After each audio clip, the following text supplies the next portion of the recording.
तो दोस्तों आज मैं एक्सप्लेन करने वाला हूँ एक इंडोनेशियन एंथोलॉजी हॉरर मूवी को जिसका नाम है तंदूक शैतान यानी कि द डेविल्स हॉर्न्स। मूवी काफी इंटरेस्टिंग है। इसके अंदर दो कहानियां आपको सुनने को मिलने वाली हैं और दोनों के अंदर ही डेविल और डीमन के बारे में बताया गया है, तो आपको कहानी काफी पसंद आने वाली है। साथ ही साथ मैंने एक काफी बढ़िया फिल्म को एक्सप्लेन किया है जिसका नाम है पोचोंग गुंदूल। अगर आपने उसे नहीं देखा है जाकर देखना, देखने में मजा आ जाएगा। उसका लिंक आपको नीचे कमेंट सेक्शन में मिलेगा।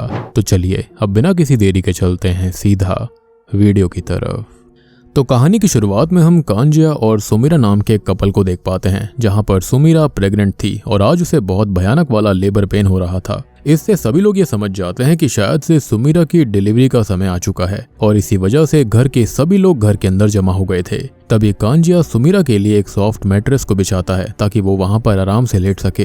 अब वहीं दूसरी तरफ कांजिया की माँ गांव की एक बड़ी हकीम औरत को बुलाकर लेकर आती है। अब सुमीरा को बहुत ही ज्यादा दर्द हो रहा था जिस वजह से हकीम उसके हाथ पैरों को मसाज करने लगती है और वहीं पर हम देखते हैं कि जो कांजिया होता है वो बाहर बाकी लोगों को संभाल रहा था। अब इसी बीच कांजिया के दो दोस्तों को दिखाया जाता है जो कि जकार्ता से उससे मिलने आए थे, जिनको देखकर कांजिया काफी ज्यादा हैरान हो जाता है क्योंकि उसे ऐसा लगा नहीं था कि वो लोग उससे मिलने आने वाले हैं। और यहीं पर हमको काफी सारी बातें पता चलती हैं कि कांजिया और सुमीरा की शादी नहीं हुई है और वो सिर्फ एक दूसरे को डेट कर रहे थे। और इसी बीच सुमीरा प्रेग्नेंट हो गई। सुमीरा के पिता की भी 40 दिन पहले ही मृत्यु हुई थी और उन्होंने खत्म होने से पहले इन दोनों की शादी की बात कही थी। साथ ही साथ कांजिया के दोस्त उसके लिए जॉब ढूंढने की बात करते हैं, ये कहते हुए कि अब कांजिया का भी परिवार होगा और उसे पैसों की जरूरत पड़ेगी। लेकिन उसी वक्त हम ये नोटिस करते हैं कि कांजिया जॉब को लेकर इतना सीरियस नहीं होता, जो कि बता रहा था कि वो काफी केयरलेस है और वो उसी वक्त अपने फोन में गेम भी खेलने लगता है, यानी कि उसे इन चीजों से इतना फर्क नहीं पड़ रहा था। खैर इसके बाद उसके दोस्त वहां से चले जाते हैं क्योंकि उन्हें सिर्फ एक ही दिन की छुट्टी मिली थी। अब इसी तरह से पूरी रात बीत जाती है और सुमीरा की कंडीशन भी नॉर्मल हो गई थी।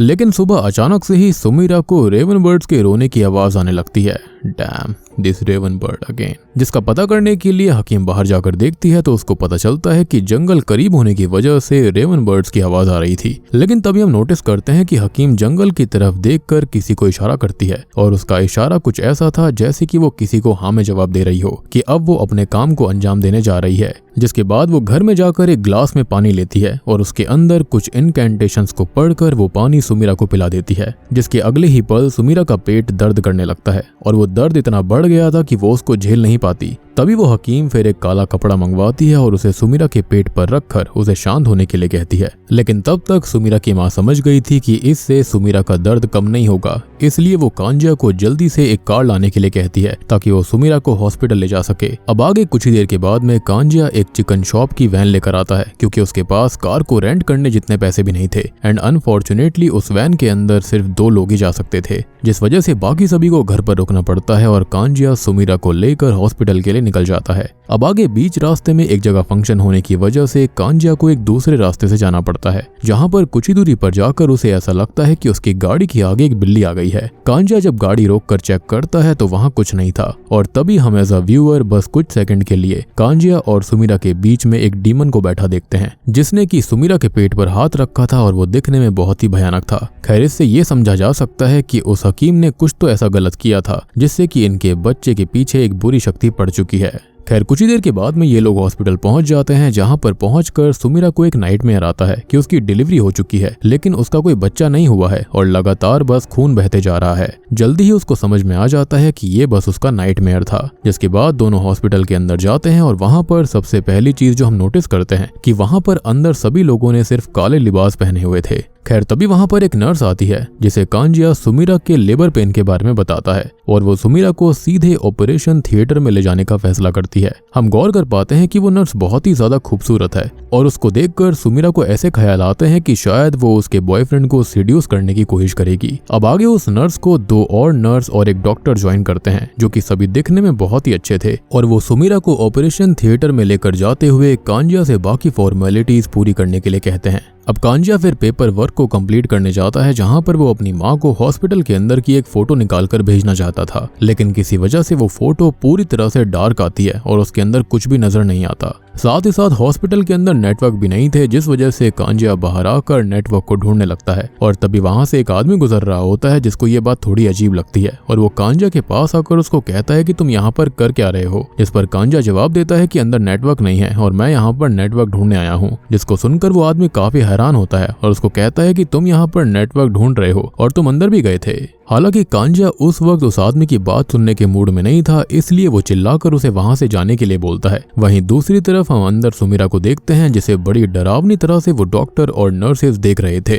तभी अगले ही पल वो सुमीरा के पेट को जोरों से दबाने लगते हैं जिससे कि उसे बहुत दर्द होता है और चिल्लाते हुए उन्हें रुकने के लिए कहने लगती है, लेकिन वो लोग नहीं रुकते। इसी दौरान वो एक चीज बार बार रिपीट कर रहे थे कि सुमीरा हमें अपना बच्चा दे दो, क्योंकि अगर सब कुछ नॉर्मल होता तब तुम और तुम्हारा बच्चा कल ही मर गए होते और अभी तुम दोनों सिर्फ हमारी वजह से जिंदा हो, इसलिए जिसे हमने प्रोटेक्ट किया है वो हमको दे दो। तभी हम कांजिया को देख पाते हैं जो कि गौर करता है कि हॉस्पिटल में आते वक्त जितने लोग थे अभी भी हॉस्पिटल में इतने ही लोग हैं। यहाँ तक कि रिसेप्शन की लाइन भी जरा भी कम नहीं हुई थी। इनफैक्ट देखने से ऐसा लग रहा था कि चीजें फिर से लूप में रिपीट हो रही हैं और सभी लोग सेम चीज बार बार कर रहे थे।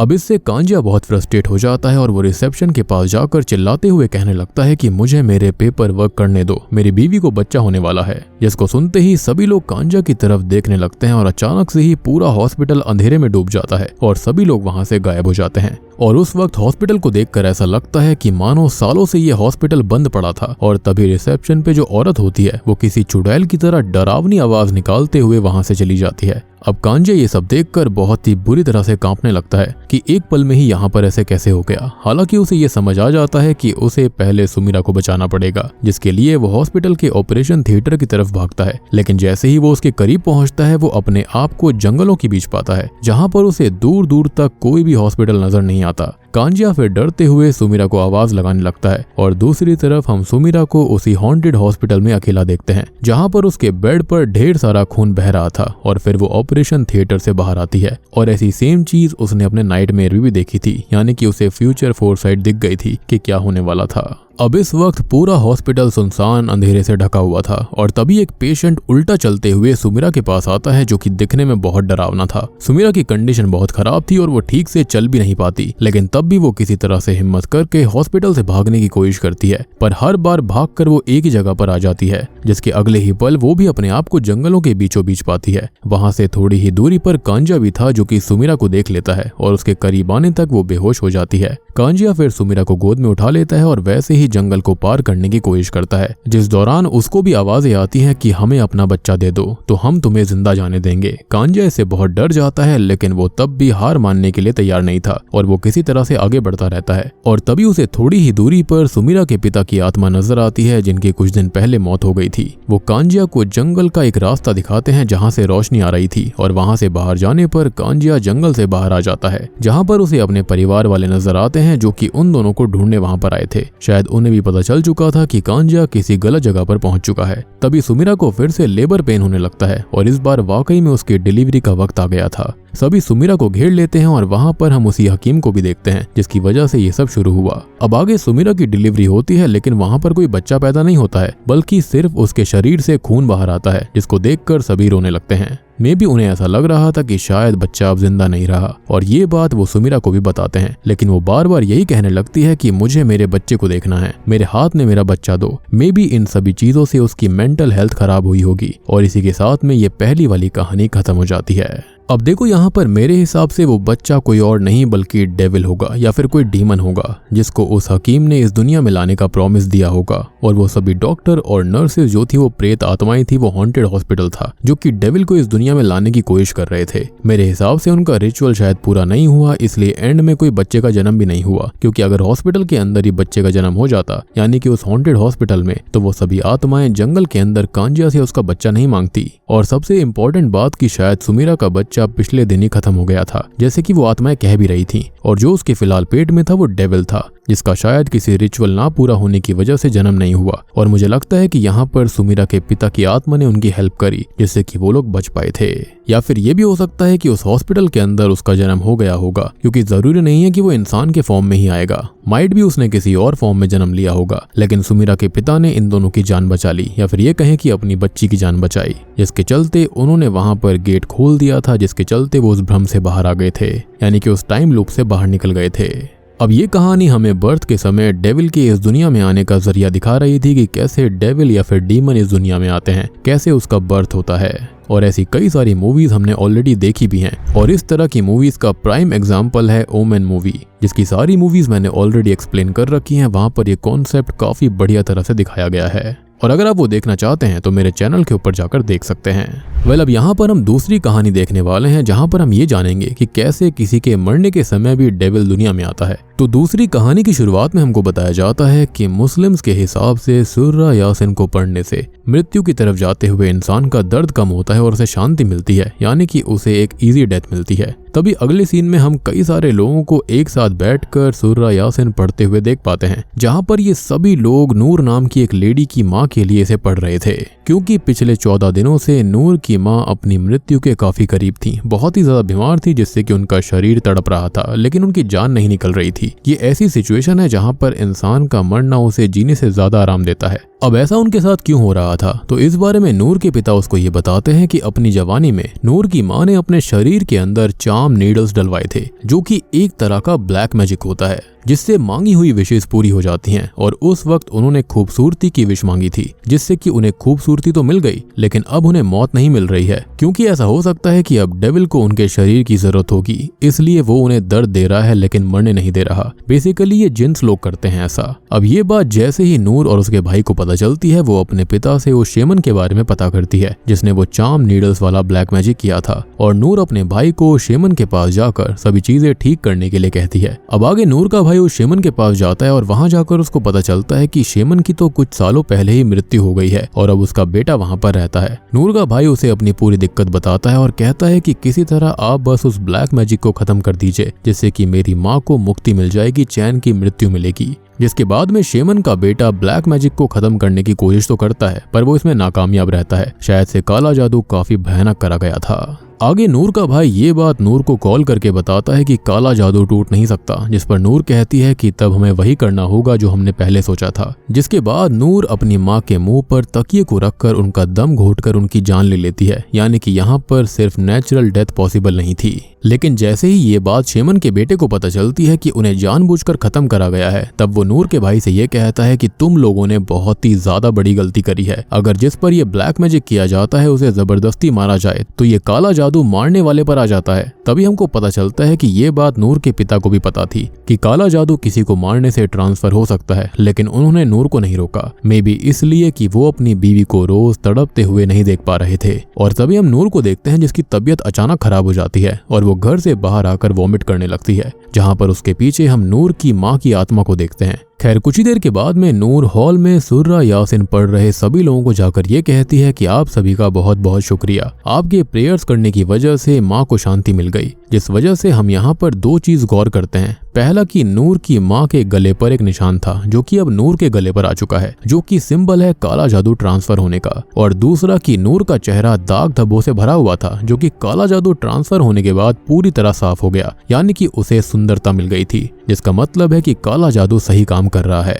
वहीं तभी हम एक शॉकिंग चीज देखते हैं कि नूर का बर्ताव अब बदल चुका था, जिससे समझा जा सकता है कि नूर को पोजेशन हुआ है और उसे खूबसूरती तो मिल गई, लेकिन वो चार्म्स जो थे वो उसके अंदर आ गए थे।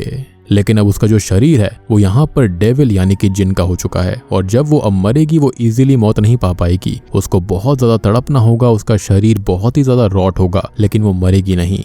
और बूम, इसी के साथ में ये मूवी यहीं पर खत्म हो जाती है। तो दोस्तों यहाँ पर अब बात करें दूसरी कहानी के बारे में। तब यहाँ पर हमें इंसान के मरने के वक्त डेविल कैसे उनका फायदा उठाकर इस दुनिया में आ सकता है ये समझाया जा रहा है कि डेविल अपने लालच से इंसान को करीब लेकर आता है और फिर उसकी जिंदगी डेविलिश ही हो जाती है। वहीं हमको पहली कहानी में ये बताया गया है कि कैसे किसी इंसान के जन्म के समय डेविल दुनिया में आ सकता है, जिसकी वजह वो हकीम लेडी थी जो कि किसी डेविल कल्ट से जुड़ी हुई होगी। अदरवाइज ऐसा काला जादू करना कोई बहुत ही नॉर्मल चीज नहीं थी। या तो ये हो सकता है कि वो लोग पहले से ही ऐसे किसी को ढूंढ रहे होंगे जो कि प्रेग्नेंट हो, और सबसे बड़ी बात कि वो शादी से पहले ही प्रेग्नेंट हो गई थी। मे बी इस चीज का फायदा वो लोग उठा रहे थे।